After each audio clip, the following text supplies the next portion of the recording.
போது மலைநீர் விவசாயிகளுக்கு முன்னதாக தகவல் தெரிவிக்கப்படும். ஐயா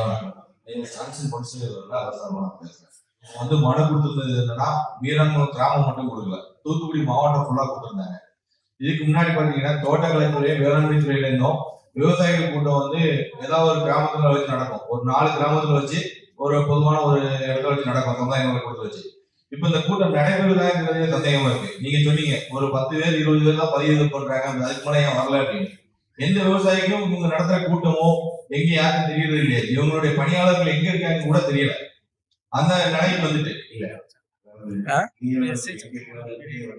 அங்க எடுக்கல, இவரை மட்டும் இருக்கு அங்க எடுக்கல பாத்து இல்ல. நீங்க சொல்றது நாங்க இங்க வர்றது வந்து ஒரு குறிப்பிட்ட ஒரு 100 பேர் 200 பேர் தான் வராங்க.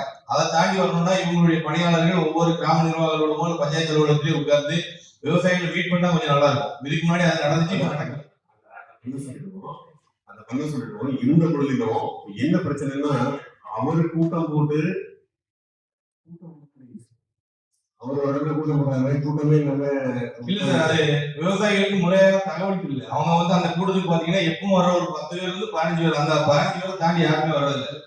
அதுதான் அந்த பிரச்சனை. இப்ப மீனான்குளம் கிராமத்துல இல்ல, மீனான்குளம் கிராமத்துல இல்லையா, இது வந்து ஆலாத்துறை யூனியன் ஃபுல்லாவே அப்படிதான் இருக்கு. மற்ற பகுதியில இதுதான் இருக்காங்க இல்லையா, அது அசிஸ்டன்ட் அக்ரிகல்ச்சர் ஆஃபீஸர் சார் சைக்கிளுக்கெல்லாம் போய் அங்க இருக்கக்கூடிய இதுல வந்து கூட்டம் பட் கூட்டங்கிறத விட விவசாயிகள் அவருடைய நிலங்களை பார்த்து பேசுறதா கரெக்ட். ஆனா வந்து என்ன விஷயம்னா அவங்க வந்து ஒரு சமுதாய கூட்டத்தை வச்சு இந்த அரசின் திட்டங்கள் விவசாயிகளுக்கு வந்திருக்க திட்டங்களை வச்சு விளக்கம் பண்றோம் அப்படின்னு சொல்லிட்டு ஒரு கூட்டம் போட்டு விவசாயிகள் கூடுறாங்க. ஆனா ஒரு குறிப்பிட்ட ஒரு 15 பேர் தான் போறாங்க, தவிர அவங்களை தாண்டி அவங்க போறதுல ஏன்னா அவங்களுக்கு தகவல் இல்லை. ஏன்னா வந்து நாங்களே பாக்குறோம், எங்களுக்கு ஏதாவது தகவல் இருக்குமா இல்ல, குறிப்பிட்ட என்ன செஞ்சா அவங்களுக்கு தகவல் கிடைக்கும். ஒண்ணு ஒரு கூட்டம் நடைபெறுவதற்கு ஒரு குறிப்பிட்ட சில நாளுக்கு முன்னாடி ஒரு செய்தித்தாள் விளம்பரம் கொடுக்கலாம், இல்ல வந்து லோக்கல்ல பிட் நோட்டீஸ் கொடுக்கலாம். அதாவது ஒரு கிராமத்துல நடக்கக்கூடிய கூட்டத்தை செய்தித்தாள்ல போடுற மாதிரி போட முடியாது இல்ல. நீங்க அப்படினால நம்ம வந்து இப்போ மொபைல் ஆப் வந்து அவங்க கிட்ட ஒவ்வொரு விவசாயிக்கும் அவங்க வந்து பார்த்து நம்பரை கொடுத்து போயிருக்கோம். இல்ல, அது வந்து நாங்க கொண்டு சேர்க்கிறதோட நீங்க சொல்லுங்க, ஊர்ல உள்ள எல்லாரையும் என்ன சொல்றீங்க.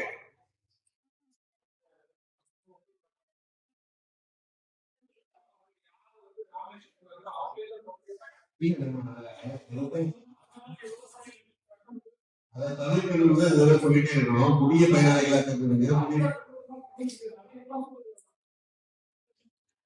புதிய பயனாளிகளை தேர்ந்தெடுக்கணும் அப்படின்னு சொல்லி அதை இன்சிஸ்ட் பண்ணி ஒன்னொன்னா பண்ணிட்டு இருக்கோம்.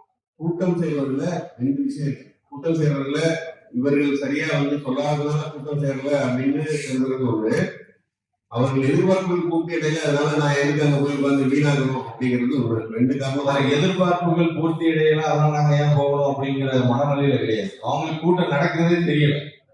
சரி, கூட்டம் நடக்கிறது தெரியப்படுத்துறதுக்கு ஏதாவது வழிமுறை எளியா இருந்துச்சுன்னா சொல்லுங்க. வாட்ஸ்அப்ல வாய்ஸ் மெசேஜ் அனுப்புறோம், அல்லது கூகுள் ஃபார்ம் அனுப்புறோம், போஸ்ட் போடுறோம். இது இல்லாம ஊருக்குள்ள கூட்டம் நடைபெறுகிற அந்த பெரிய வழி என்ன சொல்லி நம்ம செயல்படுத்திக்கலாம். கிராம நிர்வாக அலுவலர்கள்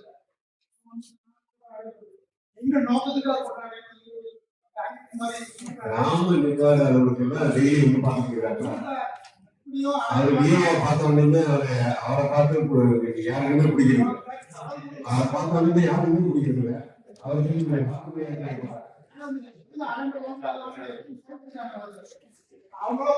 நீங்க நல்ல ஆலோசனை செயல்படுத்திடுவோம். இல்லைன்னா ஐயா நாங்க என்ன சொல்றோம்னா ஒரு வாரத்துல 1 நாள் 2 நாள் நாங்க இந்த ஊர்ல இந்த இடத்துல இருப்போம், இந்த கிராம நிர்வாகம் பஞ்சாயத்து அலுவலகம். ஏன்னா எல்லா அலுவலகத்திலுமே இவங்களுடைய தொடர்பை எழுதி கொடுக்காங்க. ஆனா அந்த அலுவலகங்கள் மாறி போயிட்டாங்க, நம்பர் மாறாம தான் இருக்குது.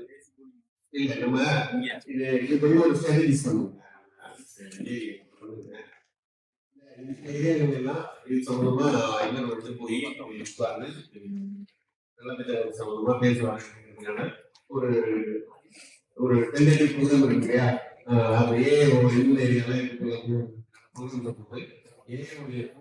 போட்டு அதை வந்து ஒவ்வொரு யூனியனுக்கும் ஒரு கான்செப்ட் போட்டு ஸ்பிளிட் பண்ணுவோம். விவசாய திட்டத்துக்கு அனுப்பினா போறீங்க, அப்ப எல்லாருக்கும் அனுப்புறோட சங்க தலைவர் செயலாளர்